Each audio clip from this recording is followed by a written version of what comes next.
Welcome, my family. Before we jump in, make sure to like, subscribe, and share this video with your friends and family. I'd also love to know where are you watching from and what time is it there. Please hype me on YouTube. Thanks. I never thought a sleepover with my girlfriend could change the way I looked at the world.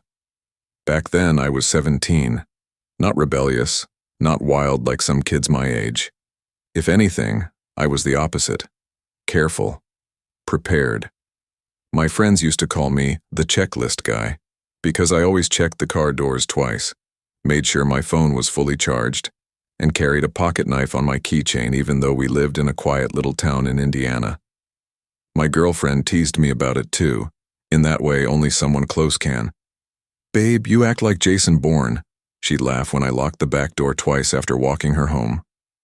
But deep down, she liked it. I think she felt safer with me, and I liked being the one who could keep her safe.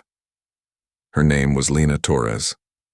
Short black hair, always wearing those oversized hoodies she stole from me, and a sarcastic smile that could cut through any serious mood. We'd been dating about 6 months when her parents decided to go out of town for the weekend to visit her aunt. That Friday night, she texted me, "House to myself. Wanna come over? Sleepover?" I stared at my phone for a second, my stomach flipping. A sleepover. Her place. No parents. Every teenage guy's dream, right? But beneath the excitement, there was that part of me, the cautious checklist part. That thought. Empty house. Dark street. Vulnerable. Still, I texted back, "Yeah, I'll bring snacks. Don't lock me out." She replied with a gif of someone rolling their eyes. Lena lived on the far edge of town, near the tree line, where the houses got fewer and the streetlights stretched thinner. Her place was a 2-story rental her parents had moved into last year. White siding, a porch swing that squeaked when the wind hit it, and a basement her mom always complained smelled like old rain. My parents trusted me. I'd built that reputation, honor roll kid, cautious to a fault, so when I told them I was hanging at Lena's, they just reminded me not to drive too late. I remember pulling up around 8:30 that night. The air was sharp, the kind of Midwest autumn that made your breath come out in little clouds. Lena met me at the door in flannel pajama pants and one of my hoodies, her hair pulled into a messy bun. She looked comfortable. Safe. Inside, the house smelled like popcorn and that lavender candle she always burned. Netflix was already running on her living room TV. "About time," she said, grabbing the bag of chips from my hand. I was about to starve. "Wow, thanks for the warm welcome," I shot back, kicking my shoes off. She smirked. "You love it." We curled up on the couch, blankets piled on top of us, the glow of the TV filling the room. It felt normal, like any other night. And for a while, it was. But normal has a way of disappearing fast. Around 10:45, during some cheesy horror movie Lena had picked, I heard it. A dull thump upstairs. I paused mid-bite on a Dorito. "You hear that?" "Hear what?" she asked, her eyes glued to the screen. "Something upstairs like a..." She muted the TV. Silence. Nothing. Just the faint hum of the refrigerator in the kitchen. "Probably the house settling," Lena said finally, unmuting. "This place is old." I wanted to believe her. God, I wanted to. But my brain wouldn't let it go. 10 minutes later, another sound. This time, a slow creak like someone shifting their weight on a floorboard. I sat up. "Okay, you heard that, right?" Lena's smile faltered. Yeah, I did." She tried to laugh it off, but her voice cracked. "Maybe the wind." "There's no wind," I said, already scanning the room, my pulse rising. I stood, walked to the bottom of the stairs and just listened. Silence. Then, another creak. Closer this time. "Lena," I whispered, "someone's up there." Her eyes went wide. Don't say that." "I'm not kidding. Stay here." "Hell no, I'm not staying here while you go up there like some dumb horror movie boyfriend." She grabbed my arm, her nails digging in. That's when it happened. A shadow. At the top of the stairs. just for a second as the TV flickered. But it was there, a human shape. Lena saw it too. She gasped, clapping a hand over her mouth. "Okay," I whispered, forcing my voice to stay level. "We need to go. Now." We backed toward the kitchen, my eyes never leaving the stairs. Then, the front door handle rattled violently. Someone was trying to get in. Lena screamed. I pulled her toward the back door, but before we could move, heavy footsteps thundered down the stairs. "Run!" I yelled. We bolted to the kitchen, me fumbling for the sliding glass door lock. My hands were shaking so bad it took 3 tries. Finally, it slid open and we stumbled into the backyard. The backyard and the closet. The yard was pitch black, the swing swaying slightly. I could hear someone inside the house moving fast, slamming doors open. We ran to the side gate, but it was chained shut from the inside. Shit, what do we do?" Lena panted. "Garage," I said, pulling her toward the side door. It was locked. We could hear footsteps now, pounding toward the back door. "Inside closet." I shoved Lena back in through the sliding door, and we sprinted upstairs this time into her bedroom, slamming the closet door behind us. We crouched low, my arm around her shaking shoulders, both of us trying to hold our breath. Footsteps. Slow. Deliberate. Right outside the room. The closet slats gave us a tiny view of the bedroom. A figure entered. All black. Hood up. Breathing slow, steady, like he had all the time in the world. Lena trembled against me, silent tears streaming. I gripped my phone, texted my mom with shaking hands. I never thought of myself as the paranoid type. If anything, my girlfriend always teased me for being the chill one.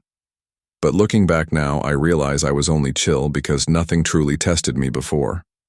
At the time, I was 19, fresh out of high school, still living in the same town I grew up in, Willow Creek, Colorado.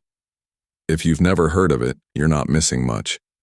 It's one of those towns where everybody waves even if they don't know you. The grocery store closes at 9, and Friday night football feels like the Super Bowl. My girlfriend, Jenna, was the opposite of me in almost every way. I was laid back, careful, more likely to overthink before I did anything. She was bold, loud when she wanted to be, and had this way of dragging me into things I'd never do on my own. That's probably why I loved her so much. Being around her made life feel bigger than Willow Creek. We'd been dating a little over a year when it happened. Back then, weekends usually meant I'd drive over to her house on Maple Lane, where we'd watch movies, mess around in the kitchen trying to cook, or just lie on the couch talking until we fell asleep. Her parents trusted us mostly because they thought I was the safe boyfriend. They weren't wrong. I didn't drink, didn't sneak around, didn't cause trouble. That October weekend felt no different at first.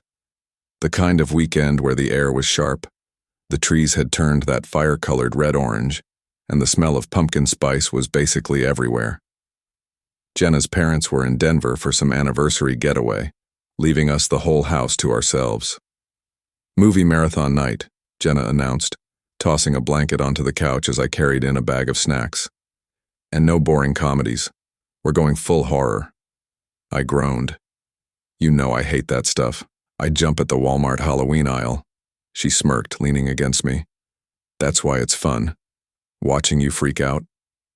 That was Jenna, never letting me play it safe. We set up in her living room, lights dimmed, bowls of popcorn between us.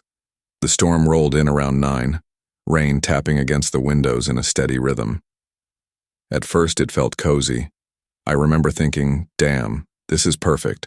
Me, her, junk food, and a storm outside. But by the second movie I noticed something. The way the rain streaked across the big front window made the streetlights outside blur. Every now and then, through the shifting light, I thought I saw movement, like someone walking past, pausing, then vanishing into the dark.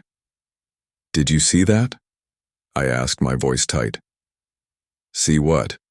Jenna mumbled through a mouthful of popcorn. "By the window, someone was out there." She rolled her eyes.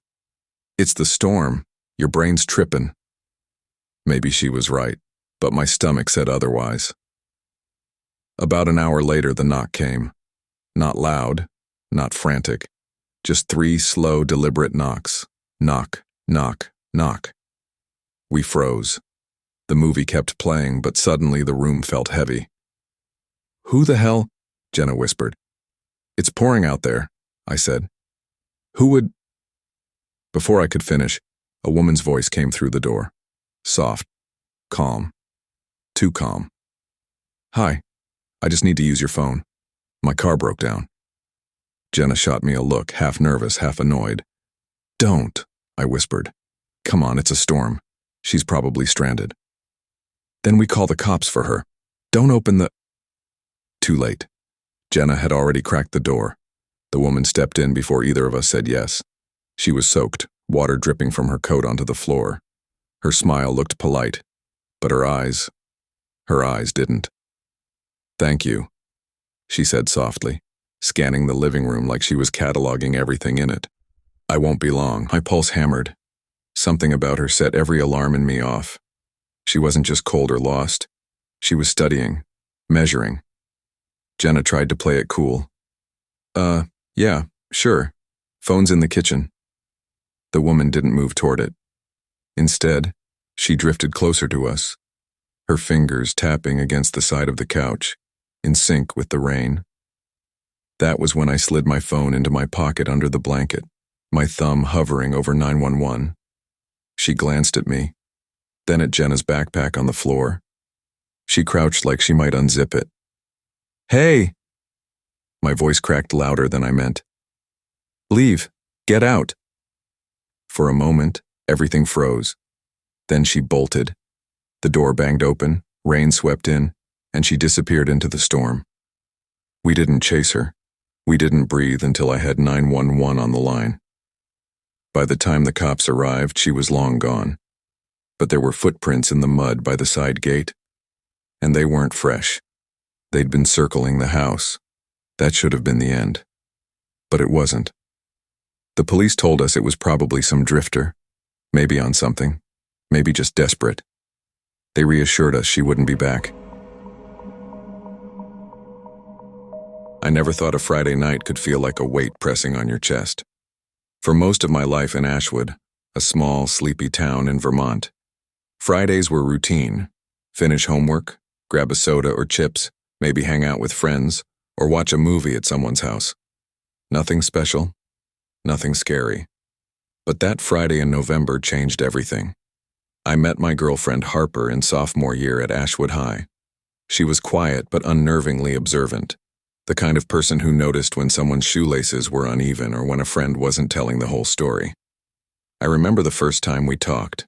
I'd tripped over my own backpack in the library, and she handed me a napkin before I could even apologize. "You're gonna ruin your notebook if you don't clean that up," she said, calm, slightly amused. I liked that. I liked her calm. By our senior year, Harper and I spent most weekends together. Her parents were often traveling for work, leaving their house empty on Fridays. My parents usually went to adult dinners or friends' houses, leaving me to my own devices. Normally, that was fine. But that night, I didn't realize how exposed we'd be. I arrived at Harper's house around 7:20 p.m. The streetlights flickered, casting long, jerky shadows on the sidewalks.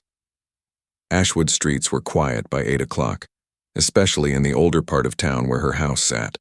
A 2-story brick home with ivy crawling up one side, a wooden fence that had seen better days, and a backyard bordered by thick woods. "Hey!" Harper opened the door before I could knock. Her hair was tied in a messy bun, and she wore an oversized hoodie that smelled faintly of lavender. Perfect timing. Movie night deluxe. I handed her the chips I'd brought and a soda. She grinned, plopping down on the couch and throwing a blanket over both of us. I liked the way she said deluxe, like it was some kind of royal event.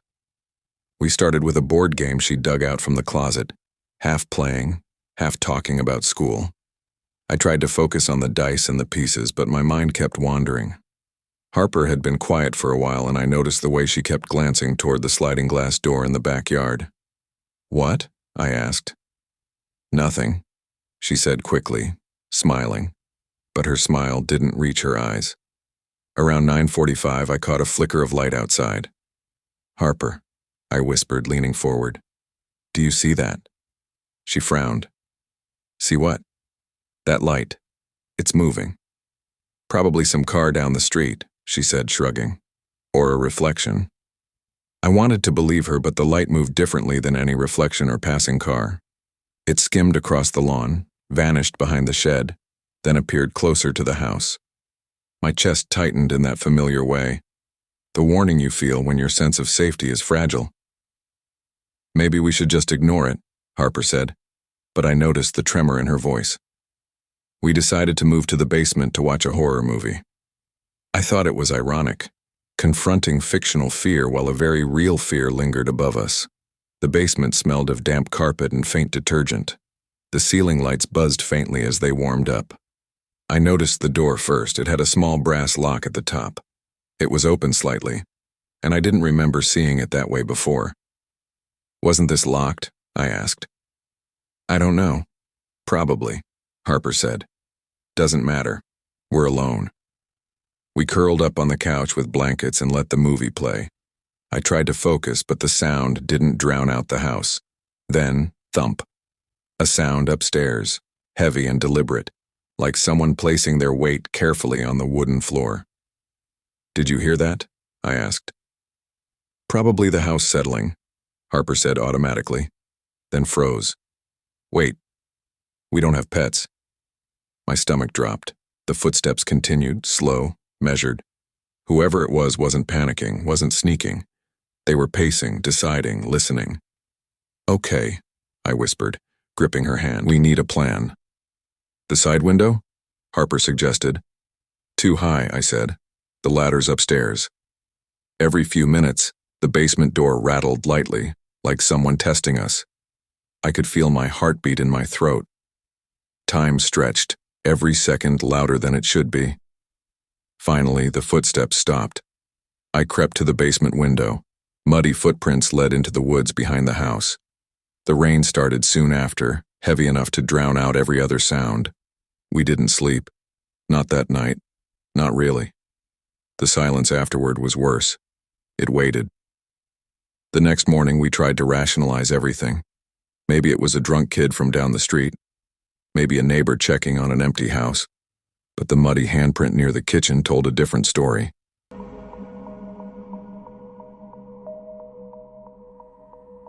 I never thought a regular Friday night could turn into something that would haunt me for years. But here I am, thinking about it, trying to shake it off, and realizing it's impossible. The night everything went wrong started with something as ordinary as getting invited to a friend's place. I had known Lila Carson since sophomore year. Known might be too generous a word. We ran in the same circles at school, but never really connected outside of group projects and lunch table chatter. Lila had this effortless charisma, hair always perfect even in the wind, laughter that filled a room without her trying, and this way of making you feel like she genuinely saw you when she smiled. Me? I was the kind of girl who wore hoodies in summer, carried sketchbooks instead of purses, and preferred reading in a quiet corner to joining the crowd. My friends joked that I lived more in my notebook than the real world. When she called me that Thursday afternoon asking if I wanted to come over for a chill hang, my chest did that weird fluttery thing I always got around her. Just her voice, light, teasing, made my nerves tangle and untangle at the same time. "Just pizza, music, maybe a movie. No big deal," she said.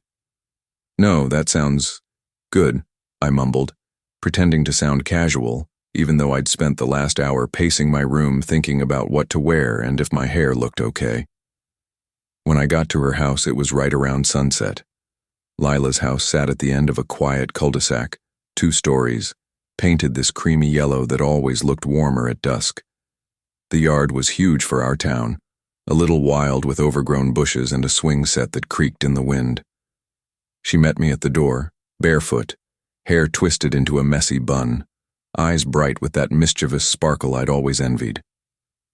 "You brought the sketchbook?" she asked, raising an eyebrow. Yeah," I said, shoving my backpack strap higher onto my shoulder. Thought I might doodle or something." She laughed, a sound that made my chest tighten in the best and worst ways. "I swear, you take that thing everywhere. You gonna draw the constellation on my ceiling or what?"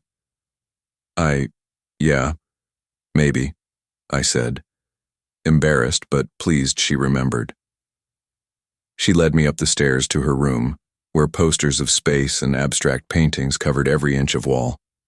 The room smelled faintly of vanilla and something earthy, like incense someone had forgotten to blow out. By the time we'd settled with pizza boxes on the floor and music playing softly, I had started to relax. We traded drawing tips, laughed at terrible sketches, and even teased each other mercilessly. Lila handed me a soft pencil, demonstrating shading techniques. "You've got a light touch," she said, eyes scanning the sketch I was working on. "I like that. Not too forceful. Not like you're trying to control everything." I wanted to tell her my hands were only steady because I was gripping the pencil like my life depended on it, but instead I just nodded, pretending to look casual. Around 10:15, rain started. At first it was just taps against the window, but soon it became a steady patter, almost hypnotic. Lila watched it, leaning back against her bed frame. "Storm's coming," she murmured. "Perfect, huh? Makes everything more cinematic." I shivered and pulled my hoodie tighter around me. "Cinematic," I said, glancing toward the window. Lightning split the sky, quick and bright, and I flinched. "Don't freak," she laughed, tossing a throw pillow at me. "It's just rain." But by 11, the storm had picked up. The wind clawed at the siding outside, shaking the trees until branches scraped against the house.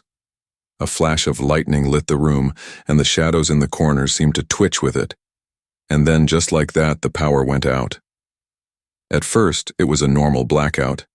I was about to get up when Lila giggled. "Wow, so perfect. If someone jumps out from the closet now, I'm blaming you and your creepy obsession with moons." I laughed too, but the sound died quickly in the silence. Something about the darkness, the way the storm raged outside, felt different, heavier, watching. Then I heard it, a floorboard creak downstairs. Slow, deliberate. Not a rush, not a stumble, just deliberate, like someone knew exactly where they were going. Lila's smile faltered. "That's weird." I froze, heart hammering. "Your parents?" "No," she whispered. "They're at dinner with the neighbors. Don't move." We sat in the dark for what felt like hours, every second stretching. Then came a sound that made my stomach twist. Soft whispering, too low to understand, coming from the hall outside her bedroom. "Stay calm," I whispered. Her hand found mine, gripped tight, sweaty. I squeezed back, though my own fingers trembled. The first step was getting to the closet. It felt like a sanctuary. We squeezed inside, knees pressed together, holding our breaths as shadows moved on the walls.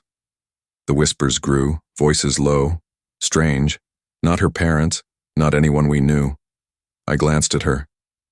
"They know we're here." She nodded. Yeah, I think they do." Every sound outside was amplified. The rain pounding, the wind rattling windows, her shallow breathing, my own pulse like a drum, and then footsteps, slow, deliberate, moving through the hallway, back toward the living room. Whoever it was wasn't afraid. They weren't hiding. We couldn't stay there forever. I knew that instinctively. The back door, the route I'd memorized from our earlier walkthrough, was our only chance. "Window," I mouthed. She understood immediately. We edged toward it, careful not to make a sound. I opened it slowly, letting the rain in. The wind tore at our hair, soaking our clothes instantly. She climbed first, then I followed, muscles screaming from tension. The shingles were slick, the drop to the driveway, terrifying. We hit the ground, sprinted across the yard, and didn't stop until we reached the neighbor's house, 2 doors down. Their lights were on, music faintly audible. Lila banged on the door, drenched and gasping, and finally someone answered. Her parents came running back to the house. I'd never been one for big social plans.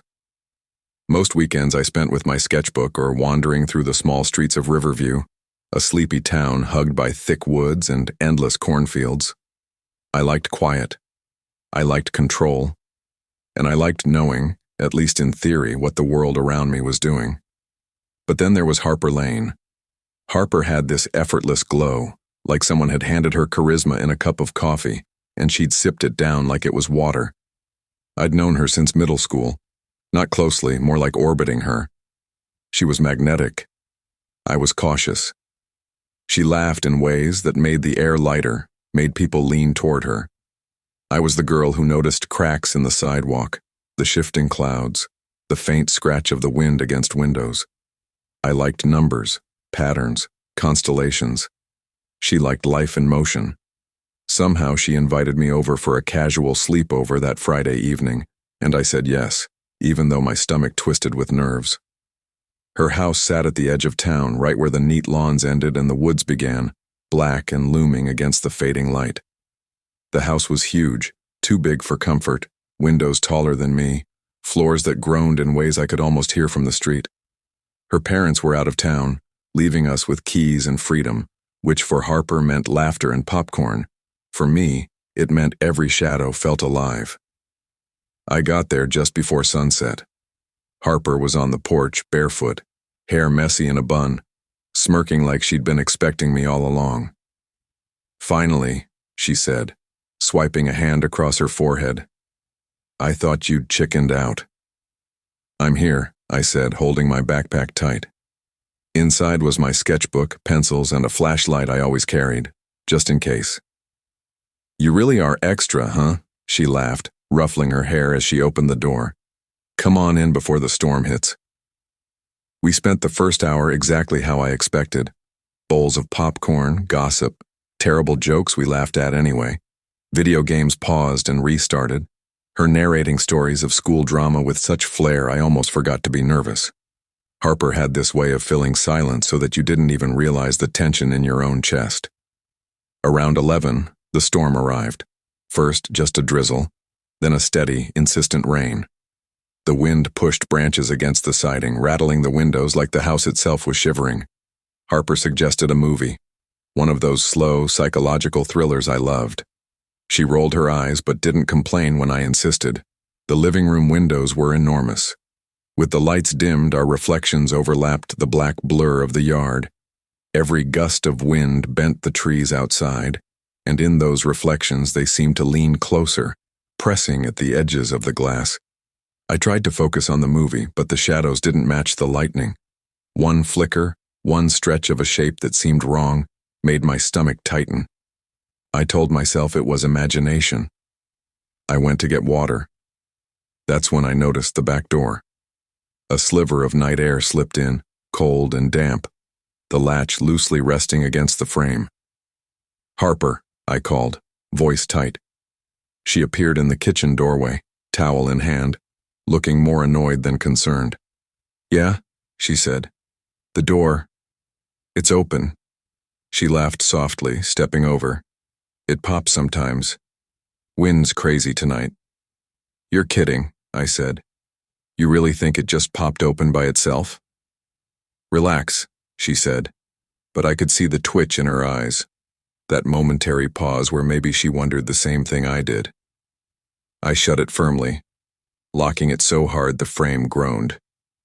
Back in the living room, we wrapped in blankets. I joked that I'd check every lock in the house, and she rolled her eyes, but even her smile didn't reach her eyes. By midnight, the power went out. The screen went black, the storm louder than ever, and the house felt alive, smaller, watching. A single creak upstairs stopped my breath.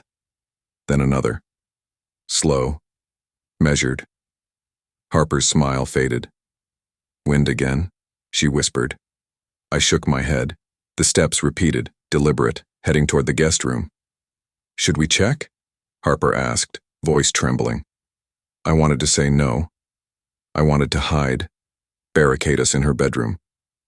But fear brings its own kind of courage. I nodded. We grabbed a flashlight from the kitchen, its weak beam flickering across the stairs. My heart beat so loud I thought the intruder would hear it. The hallway stretched out narrow and dark. At the far end, the chair from Harper's room now sat in the hall, out of place. A dragging sound followed, fabric or shoe across the wooden floor, coming from the guest bedroom. We retreated to the bedroom closet, breathing shallow, hands clasped together. Movement outside, slow, purposeful, like someone who didn't need to hide. Then came the whisper, "I've been watching." Calm, soft, natural, like it wasn't meant to scare. Worse than a scream. Harper's grip on my hand was crushing. We didn't move, couldn't. Eventually the footsteps faded, moving down the stairs. Outside, the storms of... I used to think safe places were permanent, like the back porch swing at my grandma's house or the cracked linoleum in the kitchen of my old apartment. Solid things, familiar things. Then, in October 2019, I learned safety isn't permanent, it's a fragile illusion. Riverbend had that perfect late fall feel that year. Crisp air that smelled like wet leaves and firewood, streets lined with sugar maples shedding their last orange leaves onto damp sidewalks. Most kids my age were playing football or complaining about homework, but I spent my afternoons avoiding my mom's apartment, where the scent of cigarette smoke and alcohol clung to the air like fog. Life had changed after she'd started living with new friends, strangers who laughed too loud and left doors unlocked. My dad tried to keep things steady, working long hours at the auto shop, leaving me to drift through afternoons like a ghost in my own town. It was Friday when Clara texted me. "Sleepover at my place, just us. I'll make popcorn and we can binge crap movies."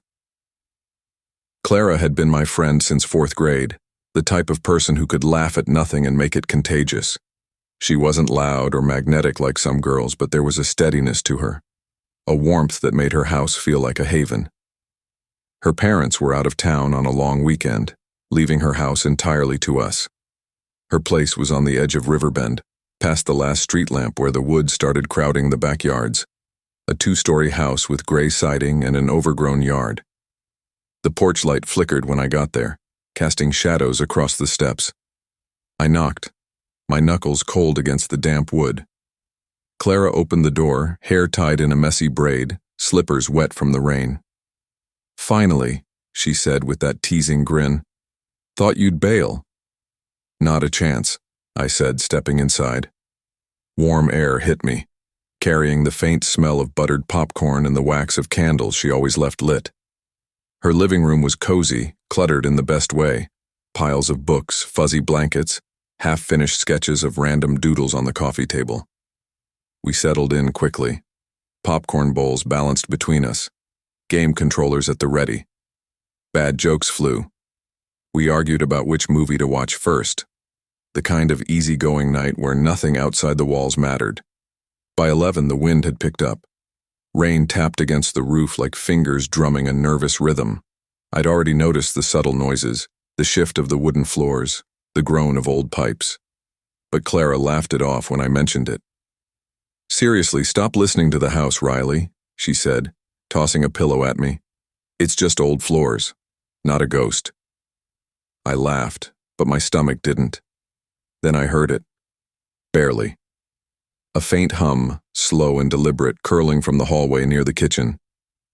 "Clara?" I whispered, my voice tight. She paused the movie, frowning. "I hear it," she said, quiet now. Her hand reached for mine, fingers brushing. The humming grew slightly louder. Not a tune I knew, not a song I could place, just familiar. Wrongly familiar. I felt a cold twist in my stomach. I stood, moving slowly toward the hall.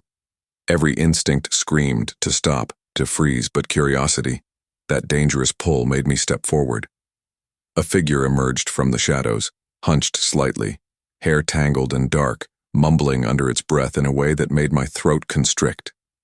My pulse thundered. "Clara." "Call the cops," I breathed. She didn't hesitate. I grabbed the phone, her hand steadying mine as I dialed. The operator's voice in my ear was calm, grounding. Stay quiet. Stay put. Officers are on the way. The figure froze, turning slightly toward the living room. Glassy eyes, unfocused, but enough to make me feel the weight of being seen. She moved closer to the kitchen counters, fingers tracing the edges of drawers, humming low, soft, unsettling. Knives clinked against metal. Cabinets opened. I pressed my back against the wall as Clara and I edged silently into her bedroom, locking the door behind us. Footsteps on the stairs. Slow, deliberate. The shadow of her shoes at the door's bottom. Clara's grip was like iron, holding my own hand. Then, nothing. Minutes passed. The sound of rain filled the silence. When we finally dared a peek, the figure had gone, leaving the kitchen in eerie order. Drawers slightly ajar, utensils neatly laid out, the back door swinging in the wind. The house felt heavier, every wall a witness to the trespass. Police arrived shortly after, rain streaking their uniforms, flashlights piercing the gloom. They found no sign of forced entry, just muddy footprints forming wide loops, tracing the same path over and over. No items missing, no clear motive. Only presence. Watching. Patient. Clara's dad came home, eyes wide, voice tight as he checked every lock twice. We stayed on the couch, mugs of lukewarm chocolate in our hands, too shaken to speak. The storm had passed, but the sense of being observed lingered, clawing at my chest. Weeks later, I replayed every detail. Every faint hum, every shadow, every creak. Sleepovers became impossible. Windows locked and checked 3 times, chairs wedged against doors. My mind trained on the small signs, footsteps, latches, shadows. The world never felt entirely safe again. Clara texted me months later. I still hear it sometimes, that hum, even in the day.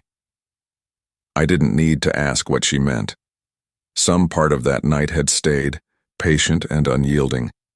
It taught me something harsh and simple. Safety is a moment, not a place. A fragile, fleeting illusion.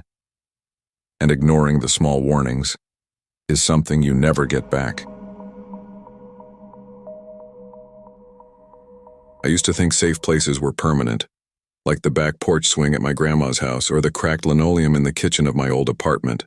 Solid things, familiar things. Then, in October 2019, I learned safety isn't permanent. It's a fragile illusion. Riverbend had that perfect late fall feel that year. Crisp air that smelled like wet leaves and firewood, streets lined with sugar maples shedding their last orange leaves onto damp sidewalks. Most kids my age were playing football or complaining about homework, but I spent my afternoons avoiding my mom's apartment, where the scent of cigarette smoke and alcohol clung to the air like fog.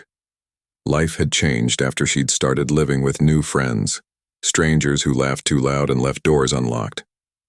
My dad tried to keep things steady, working long hours at the auto shop, leaving me to drift through afternoons like a ghost in my own town.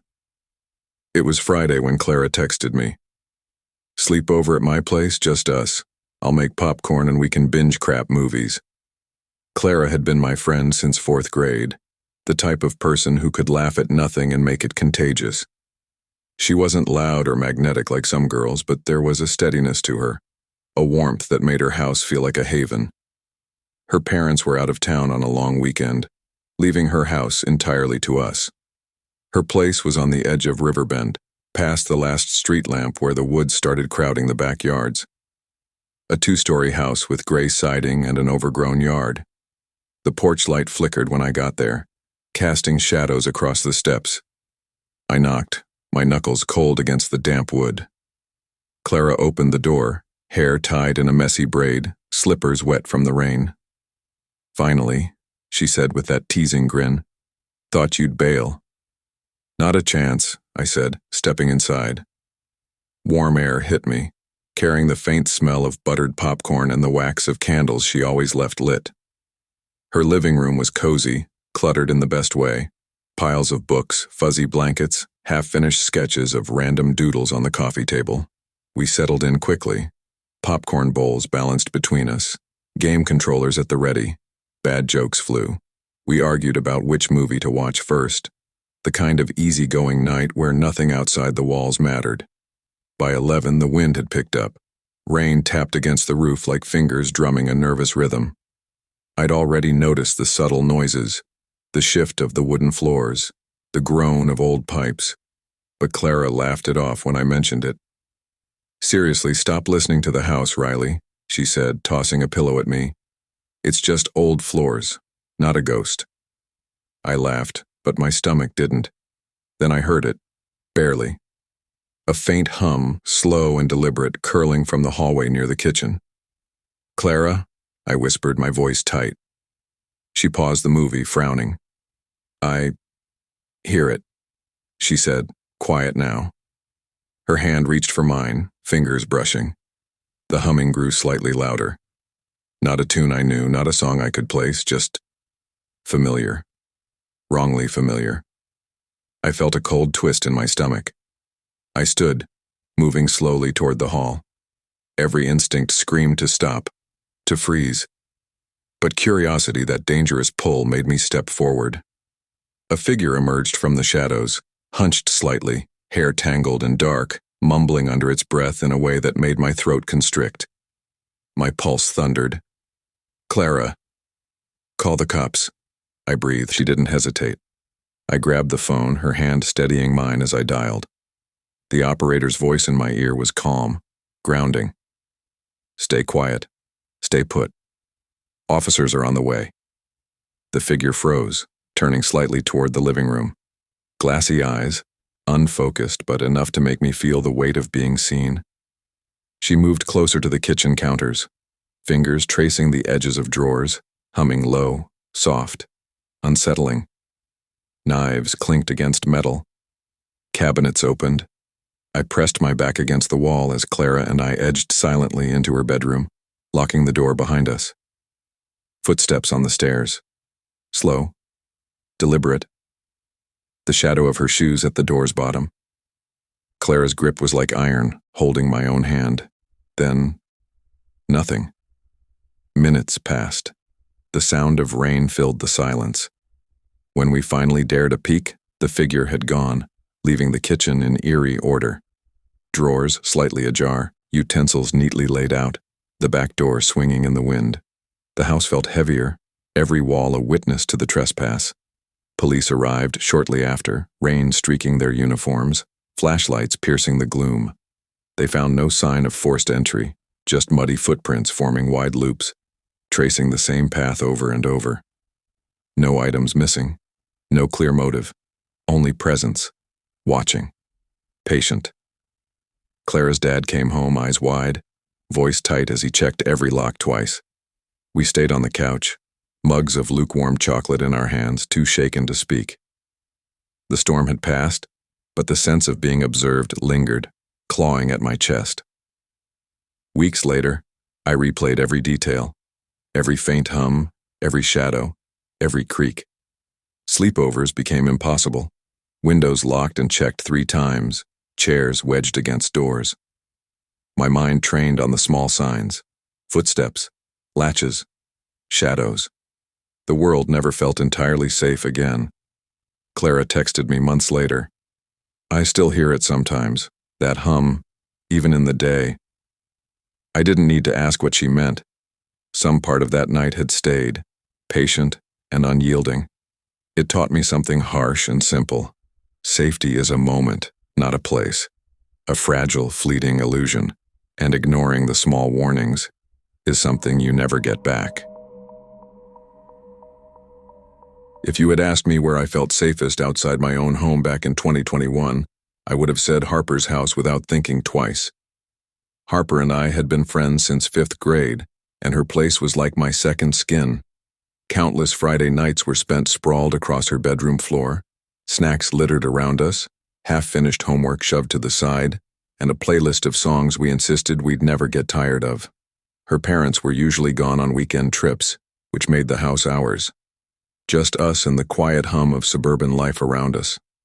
Life at home, though, wasn't so simple. My parents divorced in 2020, and the tension in my mom's apartment was constant. Arguments, the smell of cigarettes, and strangers who never left. Sleepovers at Harper's became my escape. She never pried. She just handed me blankets, made space, and let me feel normal again. That Friday was supposed to be just another one of those nights. It had rained steadily since mid-afternoon.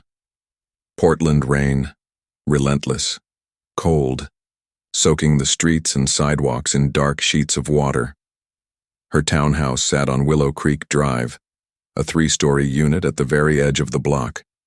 Trees crowded the backyards, their bare branches scraping against the siding in the wind. Harper's place always smelled faintly of cinnamon candles and wet carpet after rain. I felt at ease immediately when I stepped through the door. "Finally," Harper said, tossing me a fuzzy throw from her bed. "I thought you'd bail in this weather." "No way," I said, shrugging off my soaked jacket. "I live for your popcorn, okay?" She grinned and handed me a bowl. Best snack ever. We settled in for our ritual, takeout, blanket forts, and a marathon of the new teen crime drama that everyone in our grade couldn't stop talking about. Halfway through the second episode, I found myself opening up about the anxiety I'd been carrying since the divorce. "You're not crazy, you know," Harper said softly, her hand brushing mine. "Feeling everything at once is normal, and you don't have to hide it here." By midnight, the rain had softened, but the wind had picked up. The house groaned under its own weight, every floorboard and rafter seeming to announce its presence. It was cozy, the kind of rainy night comfort you could almost sink into and forget the world existed. That comfort shattered with a sound so subtle at first I thought I was imagining it. Tap, tap, tap. A soft scratching against the window near Harper's bed. I froze. Harper paused the show, frowning. "What's that?" I whispered. "Probably just the wind," she said, trying to laugh it off, though I saw the hesitation in her eyes. Then came a dragging sound from downstairs. Slow, uneven, deliberate. My stomach twisted. "That's not wind," I said quietly. Harper's hand found mine again. "Stay calm," she whispered. But her grip was tight. We crept to the top of the stairs. The hallway was dark, lit only by the faint glow from her phone. Every step on the hardwood felt like thunder. At the bottom, I could see the faint kitchen light casting long shadows across the counters. One shadow moved independently of the others. It was a man, tall, wearing a dark hoodie despite the humid air. He rifled through drawers, moving with precision, muttering under his breath. My first thought wasn't to run, it was disbelief.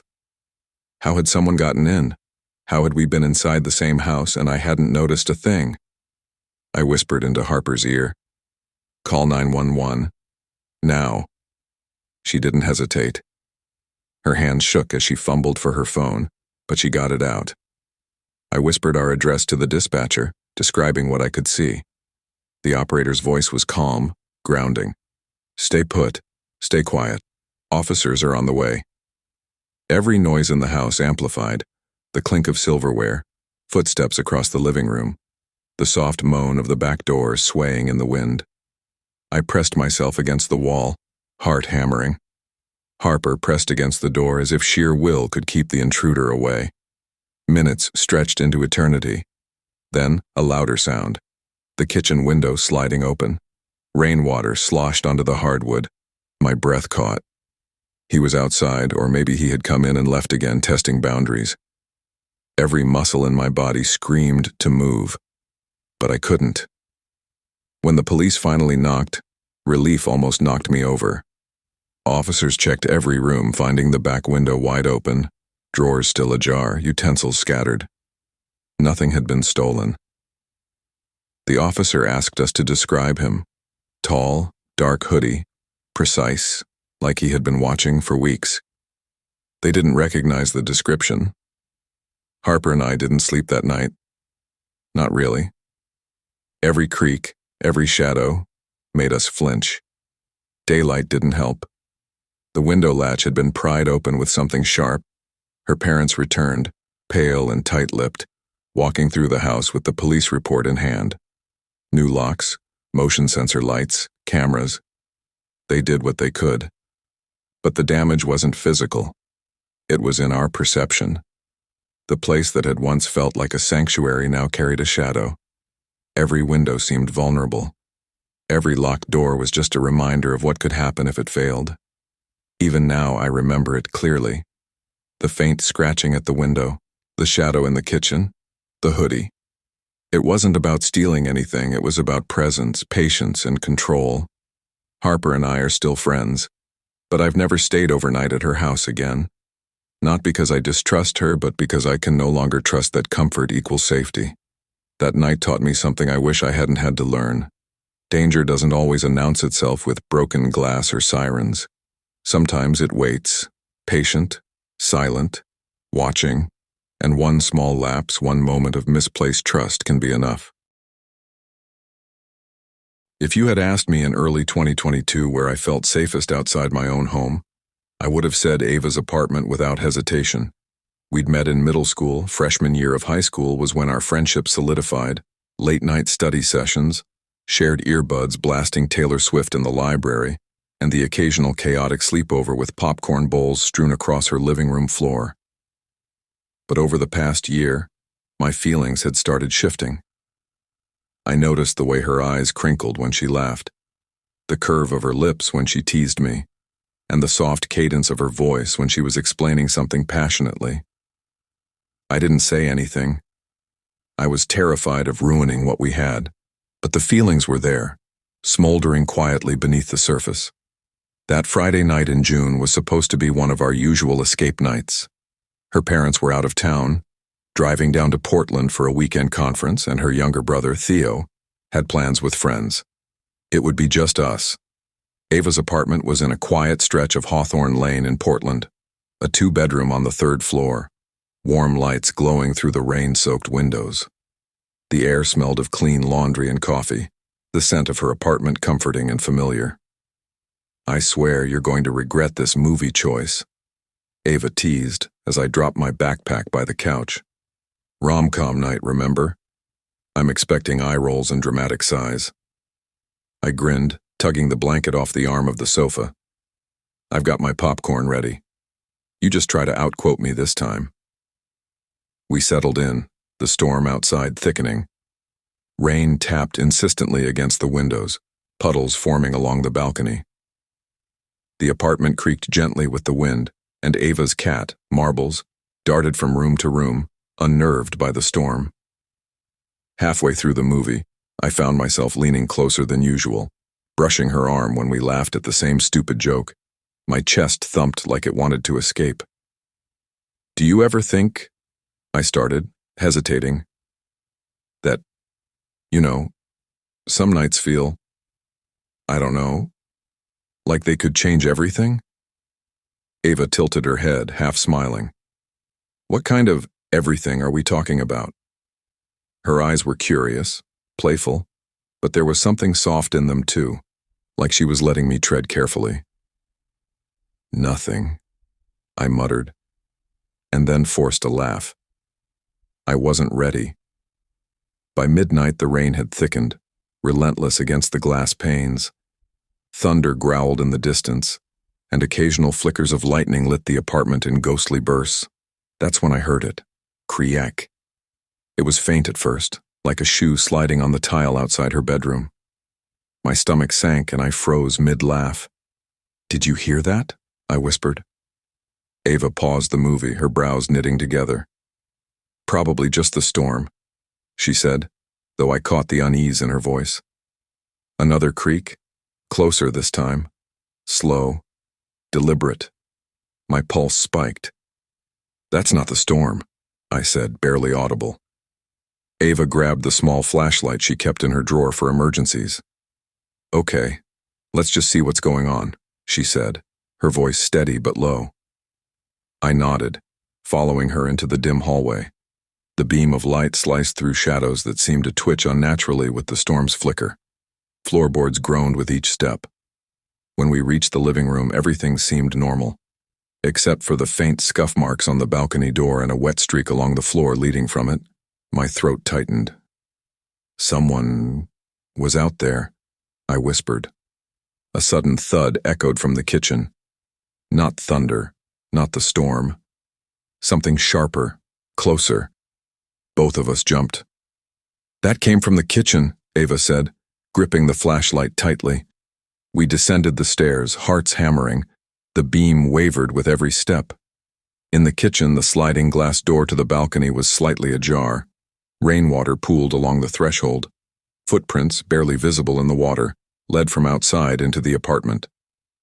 Ava's hands shook slightly as she closed and locked the door. "We're calling 911, she said, her voice quieter than usual.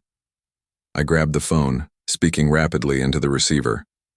"Yes, there's someone in my friend's apartment. 3rd floor, Hawthorne Lane. We're upstairs, please hurry." Ava stood near the door, the flashlight in one hand, her other hand brushing mine. That small contact anchored me in a way I didn't expect, a tether to reality amidst the fear. We huddled near the couch, listening. Every sound, the dripping rain, the wind rattling the balcony, Marble's nervous meows, seemed amplified. Lightning flared, the apartment cast in stark white, and I flinched with every thunderclap. Minutes later, the crunch of tires on wet pavement finally signaled help. 2 officers stepped into the apartment, their radios crackling softly. They methodically checked each room, every corner. No one was found inside, but the back door lock had marks where it had been forced. The footprints in the wet mat confirmed our worst fears. Someone had been here. After the police left, the apartment felt enormous and silent. Every shadow seemed too long, every window vulnerable. We stayed up, lights on, blankets wrapped around ourselves. Ava's knee brushed mine, and we spoke in low voices about school, her brother, the storm, anything to distract from the lingering terror. At some point, my hand found hers. Neither of us pulled away. The adrenaline made it hard to think about sleep. We sat together until the storm faded into pale, misty morning light. Weeks later, new locks and a security system were installed. Life resumed its rhythm, but the sense of vulnerability lingered. That night had done more than scare us. It had pulled our hearts closer, stripped away pretense, and left us raw. Fear had revealed what courage and trust looked like. Now, years later, I remember the sound first. The slow, deliberate creak outside the bedroom, the footprints in the rain-soaked floor, the way Ava held my hand like a lifeline. And I know something changed that night. Fear made me see her in a way I never had before. Sometimes you don't realize it in the moment, but a single night can reshape everything.